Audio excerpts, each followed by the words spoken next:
வணக்கம். இன்னைக்கு கடப்பா எப்படி வைக்கிறதுன்னு பார்க்கலாம். அதுக்கு தக்காளி, வெங்காயம், பச்சை மிளகாய், உருளைக்கிழங்கு இதெல்லாம் எடுத்துக்கணும்.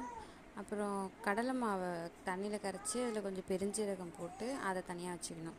ஒரு கடாயில் எண்ணெய் ஊற்றிட்டு கடலைப்பருப்பு கொஞ்சமாக போட்டுக்கணும். போட்டுக்கிட்டு அது பொன்னிறம் ஆகிற வரைக்கும் வதக்கிக்கணும். அதுக்கப்புறம் வெங்காயம், கல் உப்பு கொஞ்சம் போட்டு கொஞ்சமாக வதக்கணும்.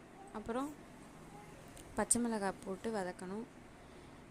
அப்புறம் தக்காளி, இதெல்லாம் ரொம்பலாம் வதக்க வேண்டாம், லைட்டாக வதக்கிட்டு அப்புறம் உருளைக்கிழங்கு போட்டுடணும். போட்டு அதையும் வதக்கிட்டு கொஞ்சமாக மஞ்சத்தூள் போட்டு அதையும் லைட்டாக வதக்கி விட்டுட்டு அந்த காய்கறி வேகிற அளவுக்கு கொஞ்சமாக தண்ணி சேர்த்து நல்லா அதை வேக விடணும்.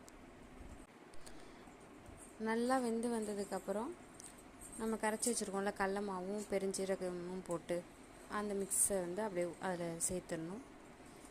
சேர்த்துட்டு நல்லா கொதித்து வரும்போது ரொம்ப கெட்டியாக இருந்துச்சுன்னா கொஞ்சம் தண்ணி ஆட் பண்ணிக்கலாம். தண்ணி ஆட் பண்ணிக்கிட்டு கொத்தமல்லி, கருவேப்பிலை போட்டு நல்லா அது ஒரு கொதி வந்தோடனே அந்த கடல மாவு ஸ்மெல் போனோடனே இறக்கிடலாம். தேங்க்ஸ் ஃபார் வாட்சிங்.